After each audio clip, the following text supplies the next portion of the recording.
आज रात 12 बजे से पूरे देश में, ध्यान से सुनिए, पूरे देश में आज रात 12 बजे से संपूर्ण देश में संपूर्ण लॉकडाउन होने जा रहा है।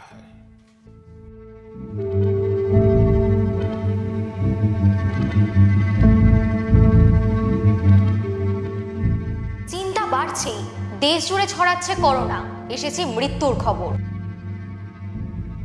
স্বাস্থ্য মন্ত্রকের তথ্য বলছে দেশে করোনা আক্রান্তর সংখ্যা 4866, 24 ঘন্টায় আক্রান্ত 564, মৃত্যু হয়েছে 51 জনের। পশ্চিমবঙ্গে আক্রান্তর সংখ্যা 538, রাজ্যে 24 ঘন্টায় আক্রান্ত 106, রাজ্যে মৃত্যু হয়েছে 1 জনের।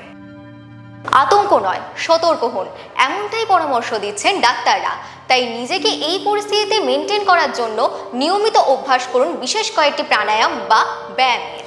ডিপ ব্রিদিং খুবই কার্যকরী একটি প্রাণায়াম, কিন্তু খুব সহজেই এটি করা যায়। এই প্রাণায়ামের মাধ্যমে ফুসফুসের কার্যক্ষমতা বৃদ্ধি হয়।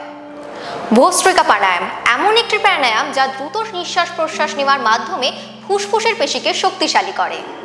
অনুলোম বিলোম প্রাণায়াম যা ফুসফুসকে টক্সিন মুক্ত করতে সাহায্য করে। ঠোঁট চেপে শ্বাস নেওয়ার পদ্ধতি শ্বাসকষ্ট দূর করার জন্য দারুণ একটি প্রাণায়াম। পেট থেকে শ্বাস নেওয়ার পদ্ধতি এমন একটি প্রাণায়াম যা রোজ সকালে অভ্যাস করলে ফুসফুস হবে শক্তিশালী।